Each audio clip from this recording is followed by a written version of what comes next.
Welcome to Ruma village story. দেখো আজকে আমি সকালে সমস্ত কাজ সেরে এখানে রান্না বসিয়ে দিয়েছি। একটু সজনা ডাঁটা ছিল, সেই সজনাটা কেটেছি, দিয়ে ওটাকে রান্না করব আজকে।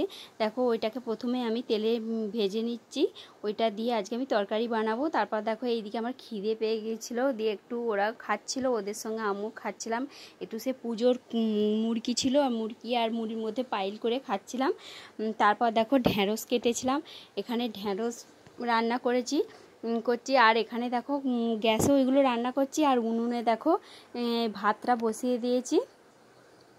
উনুনটার কাছে মাটি ফেলেছে, ওগুলো পরিষ্কার করতে হবে। পরে তরকারি বানিয়েছি, নিরামিষ তরকারি বানিয়েছি, শুকনো ঝরঝরে। আর এখানে ডাঁটা আর আলু দিয়ে এখানে কাইকাই ডাঁটা দিয়ে তরকারি বানিয়েছি, কাইকাই ভাব তরকারি বানিয়েছি। দুপুরে এটাও নিরামিষ, আজকে নিরামিষই চলছে।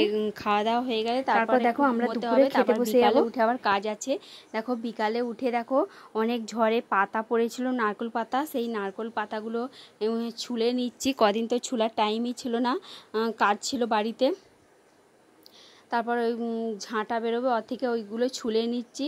তারপর এইদিকে ছেলেটাও ডাঁটা থেকে পাতাগুলো আমাকে ছুলে দিচ্ছে, আর আমি এপাশে বটিতে পাতা থেকে ঝাঁটাগুলো ছুলছি।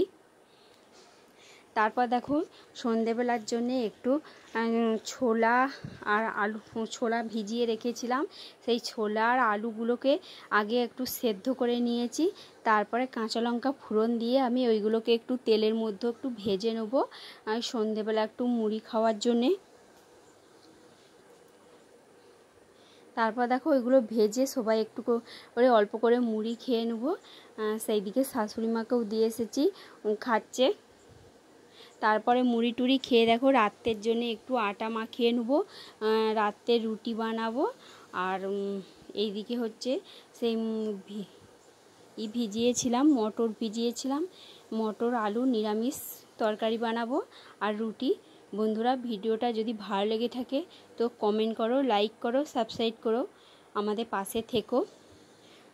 তারপর আমি এই রুটিগুলো করে নেব।